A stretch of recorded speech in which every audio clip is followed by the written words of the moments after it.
I don't actually think open world games suck. Some of my favorite games are open world masterpieces like Red Dead Redemption 2, GTA, Dying Light 1 and 2, and Elden Ring. But there's also so many more that I don't want to mention just to make this short.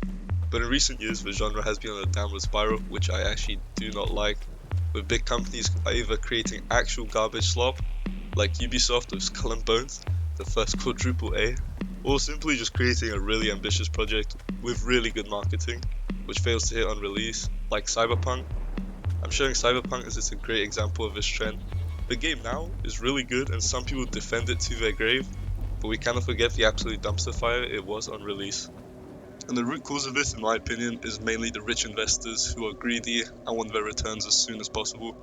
But the thing I truly cannot fathom is why can't they wait and literally let the game cook and the developers let them spend some time in making the game actually decent. Like look at Rockstar for example, they didn't release a game until it's 99% complete, and look at their profits, like GTA 5. Rockstar spent an estimate of $265 million to make GTA 5, and in the first day, they got 800 million. Now I do understand that GTA has some crazy marketing and it's a franchise beloved by many, but why is it so popular? It's mainly because every game they release is just 90% of the time amazing. And why don't we see this with games like Assassin's Creed, another popular franchise? And it's simple, Ubisoft just doesn't care about the player or the game they make. They just want to see that fat green.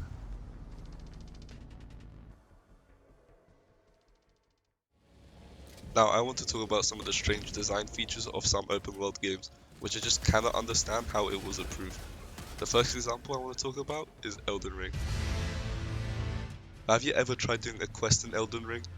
My god, it's probably some of the worst quest design I've ever witnessed.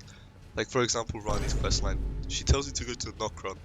Now in my first playthrough I do not know where Nokron is, like it doesn't show on the map or nothing. So what did I have to do? I had to search up on YouTube. Now I don't mind most of the time doing this, but I have seen many videos on social media pointing this out with like, how the hell did the player find this out? A simple fix that I can think of is FromSoft adding an item into the game that guides the player to the quest area, like a lantern for example, which flashes whenever the player is nearby in a hot or cold minigame. This is just an idea for an issue that is very minor but can be very frustrating for some.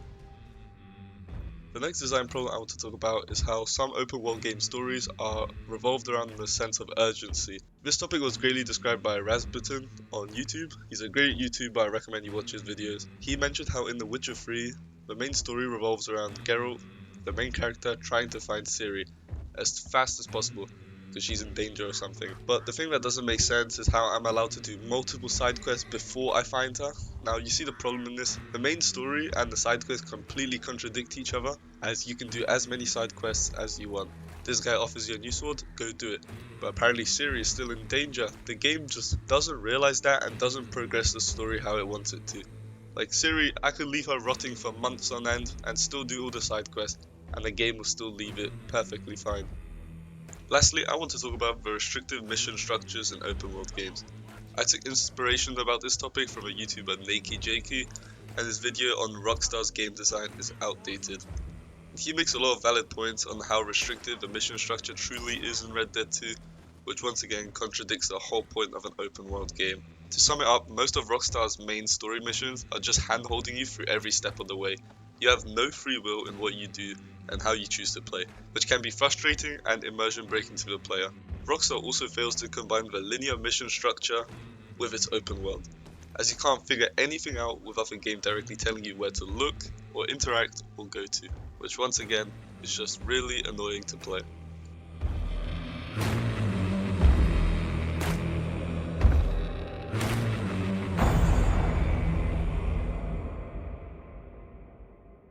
Now this topic is what really annoys me about most open world games. Remember Cyberpunk? I mentioned it earlier in this video, and the reason why I'm still digging at it is because I remember how hyped I was for the game.